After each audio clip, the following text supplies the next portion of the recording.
Et pour en parler, nous avons ce soir avec nous M. Abdelrahman Arar, président du réseau algérien pour la défense des droits de l'enfant. Bonsoir M. Arar, merci Bonsoir, d'avoir accepté notre je vous invitation. en prie, Comme merci. on vient de le voir, un sujet très pertinent, comme on vient de le voir, un plan d'alerte rap kidnapping a été mis en place récemment.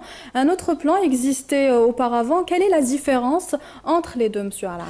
Merci. Tout d'abord, on se félicite pour cette avancée sur la protection des enfants. Ça montre que l'État est déterminé sur la question des disparitions et la protection des enfants. Ce n'est pas un nouveau plan d'alerte et enlèvement des enfants, mais il y avait une continuité. Donc en 2012, il y avait déjà l'initiative d'un plan, mais il était très restreint entre 3 acteurs à 4 acteurs, c'est la justice et la police judiciaire.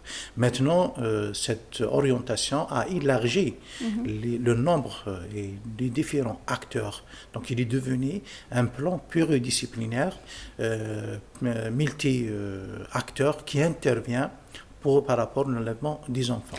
Toujours dans ce volet, vous avez appelé plusieurs reprises à revoir le dispositif. Effectivement. Est-il finalement satisfaisant actuellement, Effectivement, donc parce que cette orientation, cette directive du Premier ministre, elle va être suivie par un cadre juridique que le ministère de la Justice est en train de le préparer, qui va déterminer toutes les modalités, les mesures et les règles qui vont régler les relations et la façon comment, et plus l'approche, comment faire sur le terrain, notamment en matière de coordination. Ça, c'est important pour nous, parce qu'il y a toujours des victimes peut-être, Inch'Allah méconnaissent, mais il y a toujours des enfants qui sont portés disparus. Le cas de Constantine, le cas de Bouira, le cas de Tbessa, etc. Et il y a toujours des initiatives et des tentatives d'enlèvement d'enfants. Donc c'est un renforcement important. On parle de renforcement, vous avez aussi parlé de l'implication de la société. Comment est-elle possible concrètement, M. Alain? D'après le schéma tel qu'il est indiqué, il y a indirectement l'implication des citoyens. Donc l'information elle va être diffusée sur les portables, sur les espaces publics, à travers les médias.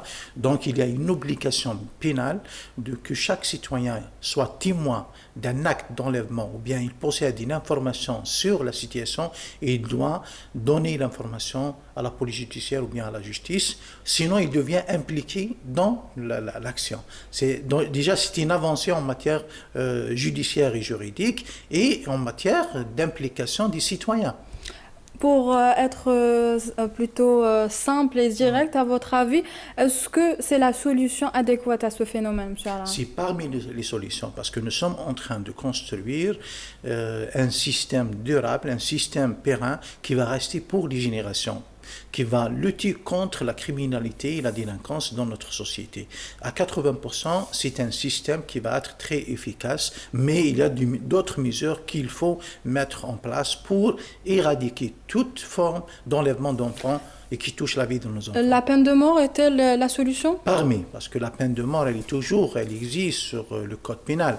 Donc maintenant, c'est une question de temps, question de concertation avec les pouvoirs publics pour le lever de gel sur cette mesure. Je pense qu'elle va ramener sa mesure par rapport au phénomène. Merci, M. Arar, d'avoir été en direct avec nous. Je le rappelle, vous êtes le président du réseau algérien pour la défense des droits de l'enfant. Merci encore.